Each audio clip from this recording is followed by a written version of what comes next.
In the headlines, APC governors zone party national chairmanship position to North ahead of national convention. Trial of Minna school teacher accused of raping 13 students resumes. Former Water Resources Minister and 2 others sentenced to 3 months imprisonment over 450 million naira fraud. And on the foreign scene, US imposes new Russia sanctions as Ukraine tensions rise. Hello and welcome to Trust TV News Update. I am Ibrahim Yusuf.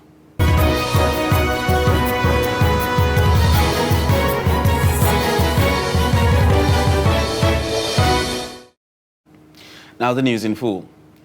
Ruling All Progressives Congress, APC, has agreed to swap the current vacant positions in the National Working Committee between the northern and southern parts of the country ahead of March 26 National Convention. Governor Nasiru El-Rufai of Kaduna State announced this on Tuesday while fielding questions from State House reporters after a meeting between the APC governors and President Muhammadu Buhari at the Presidential Villa in Abuja. Kebbi State Governor and Chairman of the Progressive Governors Forum, Atiku Bagudu, led the post-meeting briefing. The brief meeting that took place at the council chambers of the Presidential Villa in Abuja and was attended by Vice President Yemi Oshibanjo, 19 governors, including those of Yobe, Kano, Kogi, Ekiti, Nasarawa, Kwara, Ebonyi, Jigawa, Lagos, Imo, Ogun, Borno, Niger, Gombe, Osun, Kebbi, Plateau, as well as the Deputy Governor of Anambra State, who left the All Progressives Grand Alliance, APGA, for the APC last year. Caretaker committee and our briefing with Mr. President today, we are all on the same page. We have agreed a zoning formula for all the 6 geopolitical zones, and essentially we swapped northern zones will take positions that southern zones had in the last 8 years, and vice versa. It's a very simple, equitable, and fair formula. We will now go back and consult at the zonal level and look at the positions that are available, and the process of the convention preparation will start in earnest. So by the grace of God, on the 26th of March, we would have done our national convention. Whether we'll do the zonal convention before that or do it at the same time, again, the Constitution is silent, so as our chairman said, we can decide either way. There is no doubt, although you were not specific, as to which reason will make us not to come back again.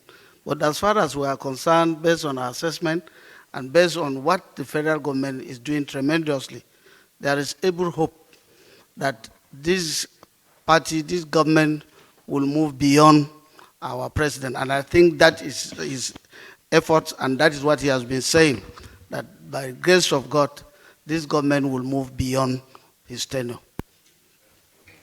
Zonal congresses are not explicitly stated in the Constitution, particularly how you do zonal congresses. And we have in the past done them with National Convention, but nothing again in the Constitution stopped them from being done outside the National Convention.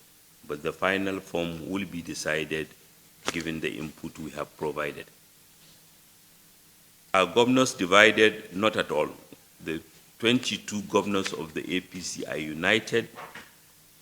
We are in total support of Mr. President. We are appreciative of his leadership. We commend him for his leadership.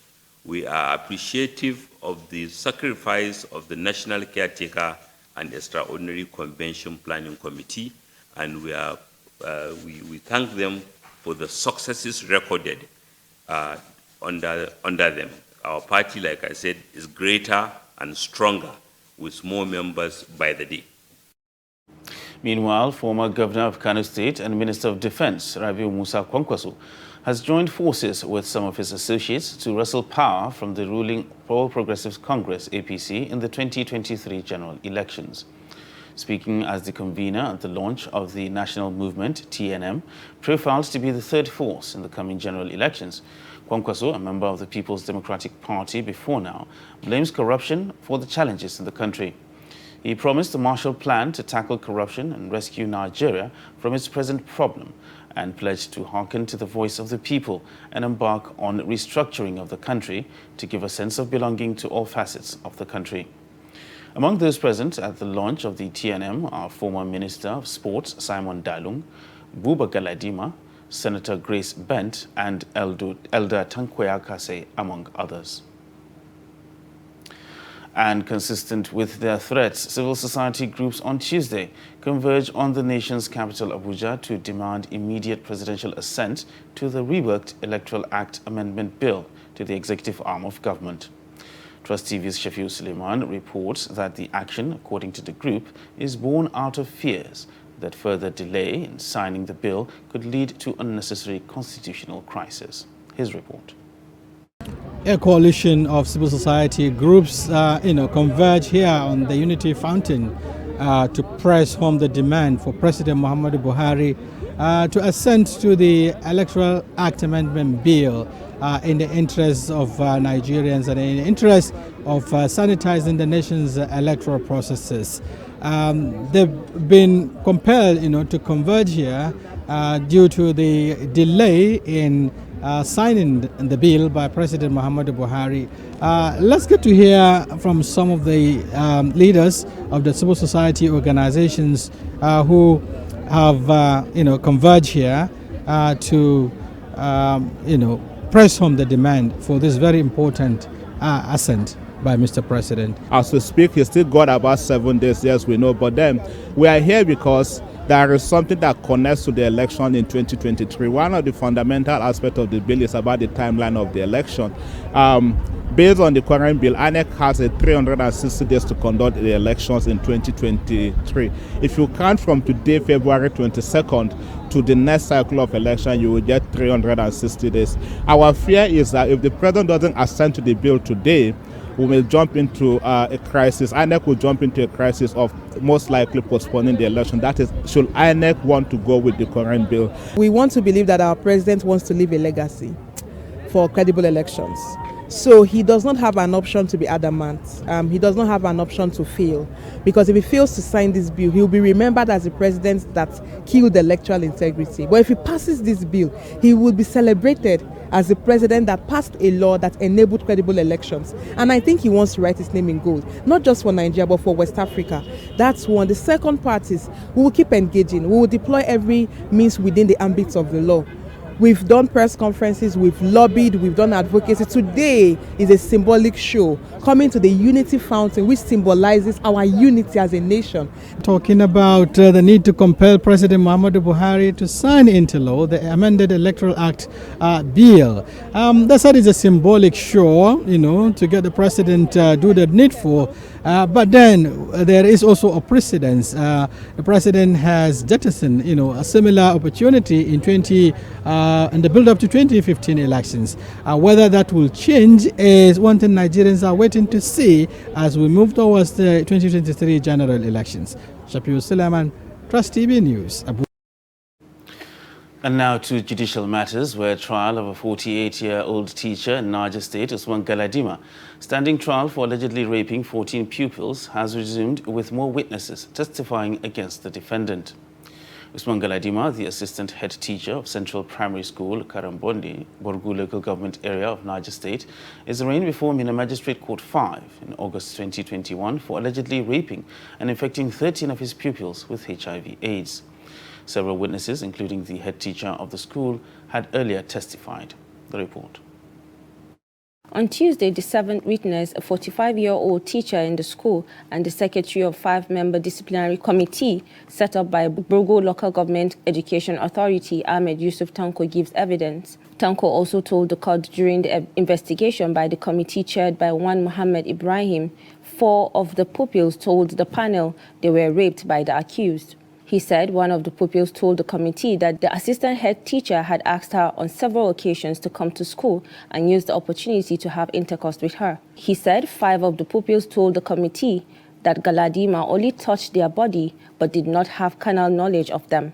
Tanko told the court when the accused was invited by the committee, he denied the allegations by the pupils, but thereafter admitted at a meeting with officials of the Local Government Education Authority held on August 27, 2001, that he only raped 3 of the pupils, not 13. The defense counsel, Shuaibu Abubakar, raised objections with regards to the content of the report tendered by the witness. But the police prosecutor, ASP Abdullahi Meyaki, objected to say that since the names of the members of the committee were written, the signature should not invalidate the exhibit. There's nothing I can say other than he's doing his work as a defense counsel, see how he can exonerate or diminish, contradict the prosecution case. He's doing his work, so it's not left for the court now to decide otherwise. Having taken the account by the witness, the presiding magistrate, Sa'adatu Abubakar, adjourned the case to March 23, 2022 for continuation hearing. Meanwhile, a federal high court sitting in Jos on Tuesday sentenced the former Minister of Water Resources, Sarah Ochekwe, to 3 months imprisonment. The court sentenced Ochekwe, who served as minister under former President Goodluck Jonathan, alongside a former chairman of the People's Democratic Party in Plateau State, Raymond Dabo, and the Plateau State coordinator of Jonathan Campaign Organization, Leo Sunday Jitong. The 3 accused persons had been standing trial since 2018 on a case of money laundering and conspiracy brought against them by the Economics and Financial Crimes Commission, amounting to over 450 million naira. And still on Nigerian judiciary, the Nigerian judiciary and legal system have come under scrutiny from the Presidential Advisory Council on corruption fight. The council accused the judiciary of relying on technicalities to frustrate corruption trials and oftentimes give corrupt judges immunity. The legal practitioners speak the developments, including the delay in appointment of 6 Supreme Court judges. Mardia Umar has the report.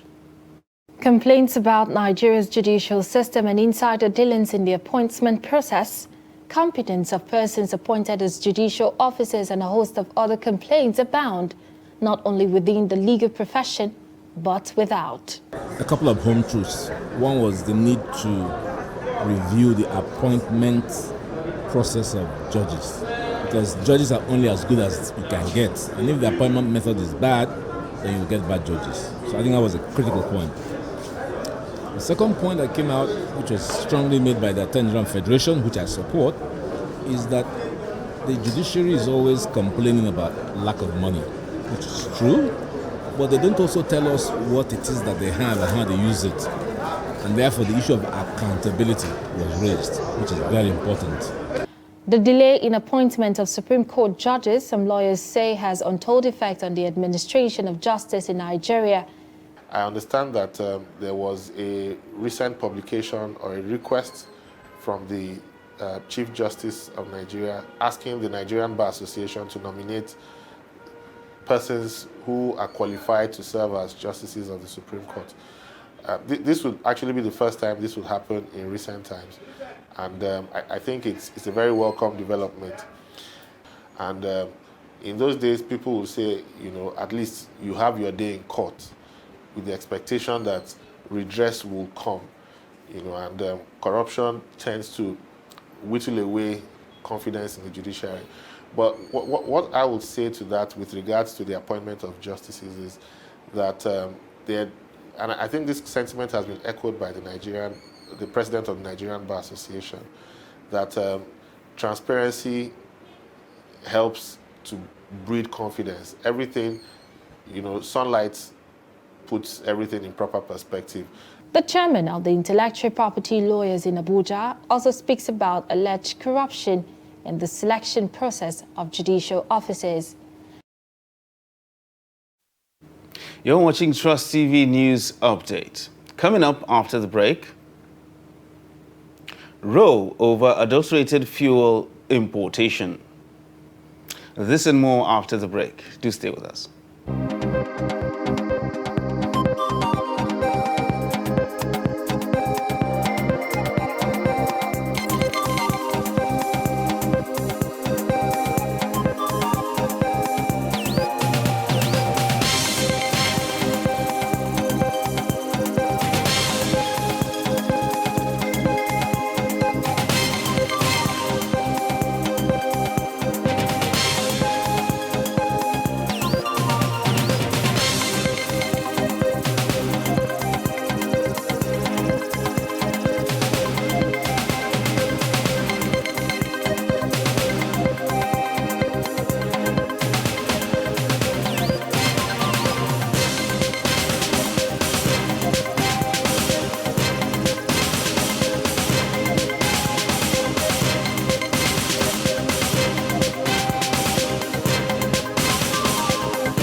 Welcome back. You're still watching Trust TV News Update.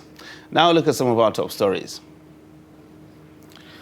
Ruling All Progressive Congress, APC, has agreed to swap the current vacant positions in the National Working Committee between the northern and southern parts of the country ahead of the March 26 National Convention.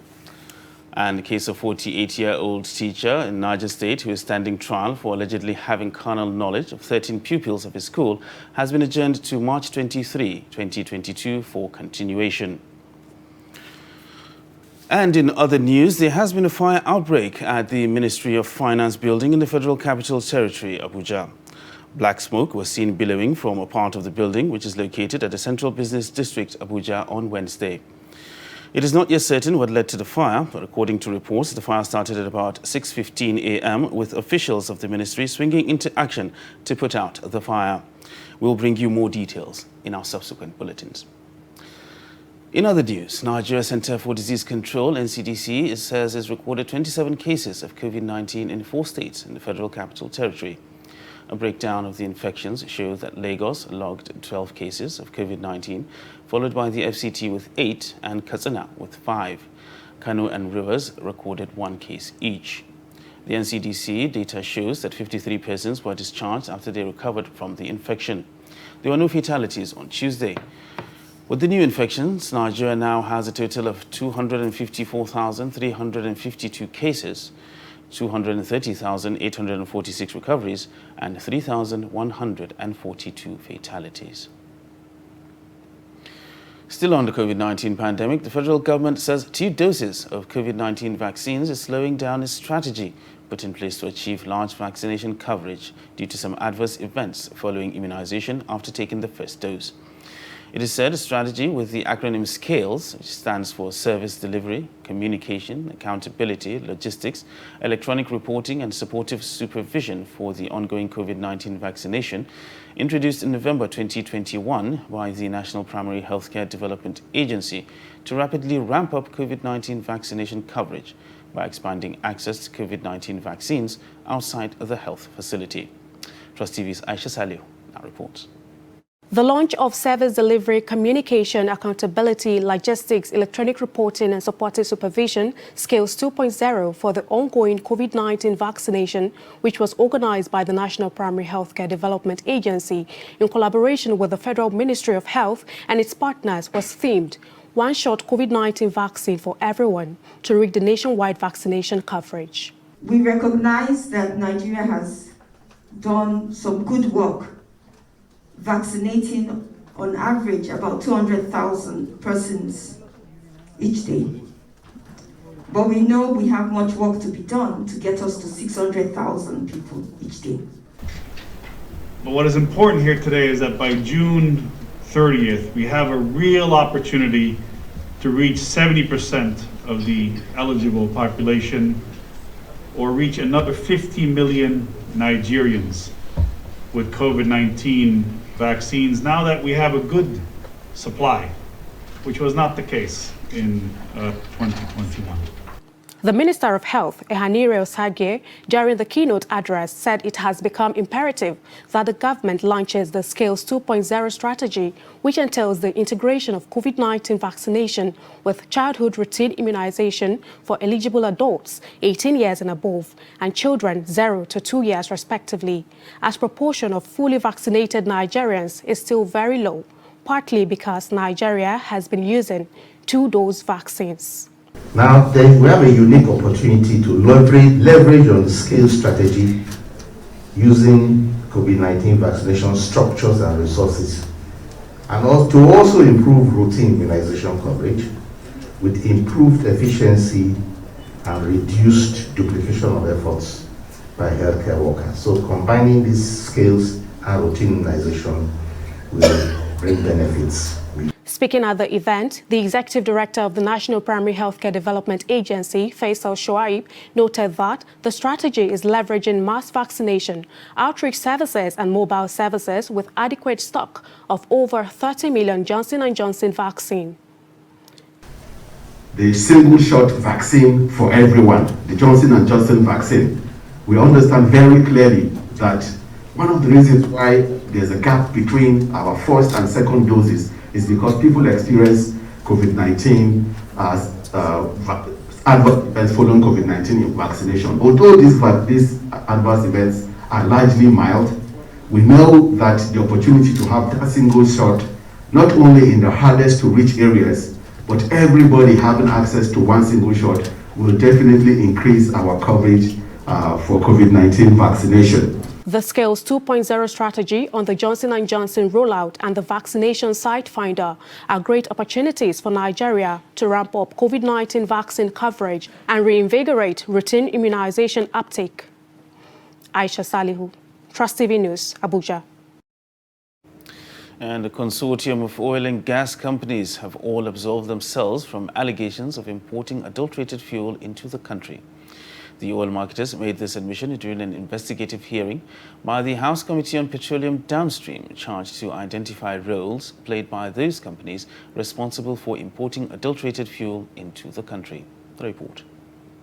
MRS Oil and Gas Company Limited and the AY Mekifi Consortium in their submission exonerate themselves from any infractions that may have resulted in the importation of toxic fuel into the country. Leader of the consortium, Dabo Olujimi, while applauding the decision of the NNPC to include private oil and gas companies in the importation of PMS, said this has dealt with the scarcity of the product for some time now. The consortium said the importation of the product during the period under review followed all due process and certified after investigation. The consortium said the importation of the product during the period under review followed all due process and certified after inspection on arrival into the country. So I believe that the specification which we work with is issued by the Standards Organization of Nigeria. It's their prerogative to decide what parameters they want us to check for in line with global standards. So to your question, is it normal? Yes, all over the world, unless there's a specific need, you do not test for methanol. The consortium was awarded the DSTB contract on June 22, 2021 by the NNPC. The delivery of the petroleum products and crude lifting has been done strictly on rotational basis by respective consortium members. Some of the consortium members, Emadeb, I, Mekifi, immediately engage reputable international partners for delivery of the gasoline products and prompt loading of crude. But one of our sister company, which is the fourth member, Britannia, you choose to engage a different entity and decide to go on our own. But Britannia U Oil and Gas Company Limited, originally part of the consortium, pulled out later is fingered as the culprit in the importation of the said toxic PMS, but the COO quickly debunked it. She said due process is followed in the importation, moreover the timeline for the said fuel cleared and distributed does not tally with the period under review. You people are learned and professional gentlemen and women. Can you go and ask somebody that you stole without telling him what he stole or what you caught him? Now you said that we brought in a inspector. Did anybody, because before you said that we brought in, and you will test, there will be a joint test. Was there any joint test between us, NNPC or whoever? There was none. They did an independent inspection, which legally under the Nigerian law is DPR that is supposed to do the testing. Now you have done the test. What is the test result? We don't have the test result as we speak today. The committee called for the submission of all relevant documents relating to the importation of PMS within the period under review to enable members to fully digest it for further investigation. The investigation continues tomorrow when other companies will appear before the committee. And now we look at the foreign scene, where US President Joe Biden has announced a new sanctions package against Russia, calling Moscow's recognition of two breakaway regions in eastern Ukraine as independent, the beginning of a Russian invasion of his neighbor. In a brief speech on Tuesday, Biden condemned his Russian counterpart Vladimir Putin's decision to recognize the independence of Luhansk and Donetsk and to authorize the deployment of Russian troops to maintain peace in the regions. These sanctions target Russia's sovereign debt as well as two large Russian financial institutions, including the country's military bank. On Monday, Putin recognized the self-proclaimed Donetsk People's Republic and Luhansk People's Republic, areas that have seen fighting between Moscow-backed separatists and the Ukrainian government since 2014. And that wraps up Trust TV News Update for this hour. Don't forget, you can subscribe and follow us across all our social media platforms. I am Ibrahim Yusuf. Thanks for staying with us.